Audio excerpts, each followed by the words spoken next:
Welcome back, everybody, to Dungeon Brew. We are continuing our series talking about different themes that you may include within your fantasy setting when creating a TTRPG. Today we're talking about epic fantasy. Stay tuned. Welcome to Dungeon Brew. Welcome back, everyone, to Dungeon Brew. John and I are going to be talking about epic fantasy today. We've gone through a long string of different types of genres that you might include within your campaign setting. And again, today is epic fantasy. John, why don't you start us off by giving us some definition as to what epic fantasy is and how it differs from what we've already talked about. It differs from what we've already talked about in a number of ways, but it's also going to differ from some things that we're going to be talking about in the future. I think the biggest thing with epic fantasy is that there's two things really that I want to cover. The first one is that epic fantasy, unlike a lot of the other ones that we're talking about, we're really not talking about world building, we're talking about story building, which is going to be a little bit of a different shift when you're trying to compose a campaign or a tale or something like that that has to do with epic fantasy. So that's the first thing, is that this isn't really world building so much in that sense, it more is campaign building. The second thing is that epic fantasy, by definition, has to be epic in scope. It has to be something that is far-reaching, very broad. It goes beyond the bounds of whatever story it is that you're trying to tell. So the beginning has to have some origins that extend before. Like when you start this kind of story, when you start an epic campaign, when you start an epic story, it is always in medias res. It has to have that sense that there is something larger that came before, and you are merely picking up the story when it becomes relevant to what is going on in the given situation. Yeah, I would agree with that. It's almost like the characters are being dropped in like a raindrop within an ocean of information, and it feels like there is so much that they couldn't possibly take it all in, even if they wanted to.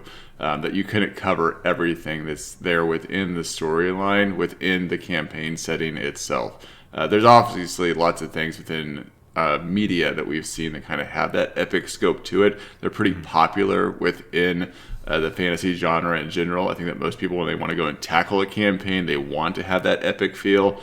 But this is really a challenge, I think, for game masters, dungeon masters especially, to come in and create an epic world, because it feels like you're having to create a lot of information all at once and prepare a lot for your players. And I don't think that's necessarily true. I think that there's a balance in being able to present that epic tone without necessarily spending all of your hours creating an epic world or an epic story. You can do it in small chunks.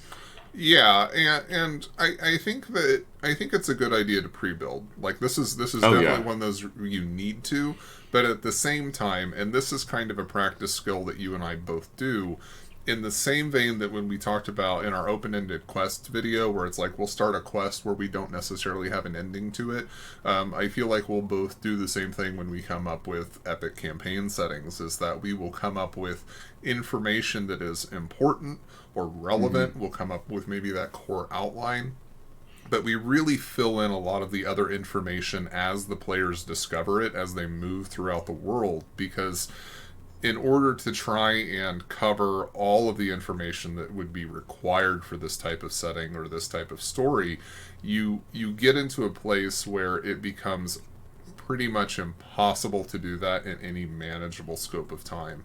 I mean, if you think about the depth of the world for Middle Earth, that is something that Tolkien just didn't make, on a lark in a few months so he could run a D&D game. This is something that has very, very broad scope. It has a lot of history. It's got its own languages. It's got all this other stuff. As game masters, we don't have the luxury of that kind of time when we're talking about trying to build something. So we build bits and pieces. We include information when it becomes relevant. The players ask a question. We go, okay, and then you either go, hey, I'll have to get back to you on that. I'll consult my notes. Or it's something where it's like, that information is located here. You have to travel to go get it. And while they're traveling, you build that kind of information out as well. There's a variety of ways of doing this to give yourself a bit of a buffer as you're continuing to build the world around the players as they discover it. And I'll be honest, sometimes I make up shit on the spot and I take little quick notes on the side on a notepad about what I said so I can include it later on in my prep time for the next session to make sure that I don't go against what it is that I made up in that moment. As players asked a really good question and I didn't have something prepped beforehand. Which is why it's one of the reasons I actually listed in the most recent campaign for wanting a record keeper, like somebody else keeping notes for me, because it also helps me to go back and consult you guys' notes, which multiple people are doing this, and since we do it electronically on Fantasy Grounds, you guys will keep notes, and then I can actually look at each person's notes and go, they all captured bits of information that were important, but nobody captured it completely, or any number of things. But it does give me a resource as a game master to go back and go, they've actually recorded the name of the random person that I made up as they walk through this town. I don't have to try and remember that necessarily. Now, you said something interesting a moment ago, talking about how this is primarily built on the storytelling element of your game instead of the world building element. But I do think there are some world building elements that stand out in epic fantasy genre game development that we don't necessarily focus on as much in the other ones that we've spoken about, or the ones that we are going to be talking about. One is the cosmos and the planes. Even if you don't have this structured out, you're typically referring back to it because it gives kind of this larger than life feel when you have some sort of definition to what the cosmos and the planes look like. And the other one, which I think you mentioned even in your description, is time and history. There's this wide scope of history, thousands of years in the past. There's this large element of time. And again, your players may not experience all of that time, but they have this sense of there's a deep, twisted, complex history that's associated with whatever they're dealing with within their own campaign and continuing the story that was known a long time ago. I don't know. For me, when I think of epic, that's what I think. I think of this long timeline where the players are now picking up something that has occurred thousands of years ago and they're continuing that story that makes it feel, again, larger than life. Right, and that's why mythology and that type of thing is so fascinating in our own world, is because of that sense of time, that scope that doesn't really exist so much in the modern world. Like, you can get fascinated by things happening in technology, but everything happens very quickly.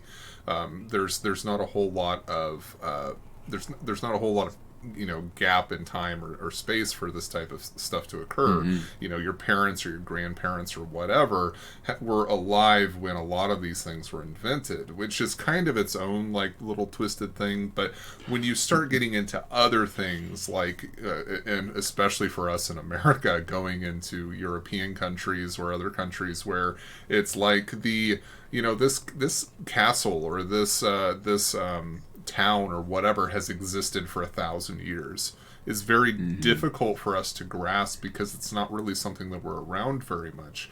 And then you get into other areas where that history is older, so you go into the Mediterranean area where it's like you're talking 2,000 to 3,000 years old, or you're talking Egypt where it's like suddenly you're going 3, 4, 5,000 years, and it's mind-blowing to try and think of things on that scope. Now, if you're talking about epic fantasy, that's where you're getting into minimums. Like minimum, you're talking 1,000 to 2,000 years back when whatever happened or started or something like that. And if you want to get real in depth with this type of thing, it's beyond that. There is a scope that has to be captured in some way to give the feeling that it's like this is something that happened when the pyramids were built. Like this is the beginning of civilization as we know it, and this story is so epic and so all encompassing that it starts there, and that's where you really start to capture this type of feel for this type of fantasy. Yeah, I'm just like processing the complexity of this. I mean, both of us do this regularly. We present epic fantasy campaigns to the individuals that are within our player group, and I'm just like trying to find a good way of explaining how to provide those elements one at a time, again and again to them, so that they are slowly having them fed to them to be able to then take in the larger story. Right. Does that make sense? Yeah, and that's one of the things that I struggle with a lot is I have a tendency to build it and forget it. So I usually will have, all this information at my fingertips, but I don't necessarily bring it forward as often as I should to reinforce it in the world. So I know the world is epic, and my players are aware that the world is epic, but I don't know that I reinforce that as much as I would like to to get that sense that, for instance, in the most recent campaign that I'm running, Eye of Baelor, it's like the Eye of Baelor is in the sky constantly. Like, it doesn't really go away, and that's something that is difficult to really capture, remind the players of, because I don't want to be a broken record going, listen, there's a bright red star in the sky that is not normally there, and it's there day and night. Like, it is there constantly, and it doesn't go away. It's just, like, slowly moving, and it's so slow it's imperceptible. It's like you look up there, and then a year later it's still there, and it's moved an inch. And it's there and I think that's a very long time. And I think that's one of the key pieces to do with this too, which I think you do very well in this campaign, but you're always kind of giving this constant nudge to the players, reminding them of what the epic story is that they're continuing throughout. Because there are other immediate quests or adventures that they may be on that may not be exactly tied into the epic storyline of whatever they're trying to accomplish, but you want to constantly kind of give this nudge and remind them that they are in they may be in a short or a small story within a larger story, and there's always something else that's going to be kind of tugging them back towards that epic quest line that they're hopefully going to be able to accomplish or continue. Yeah, and that's you're right. It is the reminders of it. It is bringing that stuff in over and over and over again. It's trying to make sure that the players don't lose sight of what is going on, but at the same time, whatever they're doing is very immediate. There is something that is always more pressing in this type of world or in this type of story that they have to be aware of in order to be able to progress, to survive.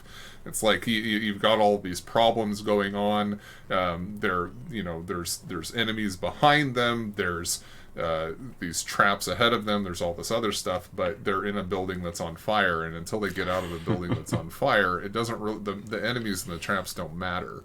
They have to escape what's immediate, and then once they get out of there, it's like then they can pay attention to the broader scope, and bringing them back into that is helpful in pressing that sense of scope and epicness to them. Well, I hope this has been helpful for people to talk about this. I know it doesn't sound like a lot that we're giving you on the epic fantasy, because epic fantasy can be applied to any type of other world that you're doing. You can have epic dark, you can have epic high fantasy, epic low fantasy. It's really a lot of these storytelling elements that you're putting behind it and knowing how to introduce them to create that environment or that atmosphere for your players. Is there anything else that you want to add on this specifically, John? I don't think so. I think you covered it pretty well. It is not the type of thing that you can usually jump into lightly. You do need to require a little bit of prep, and like you said, it is usually something that gets laid on top of something else. It is epic by itself is a label, and whereas other ones it's like this can be purely grimdark. Epic fantasy, you've got to have some other things thrown in there usually. All right, we appreciate you guys. Make sure you hit the subscribe button, and we'll check you all out next time. Jon and Josh.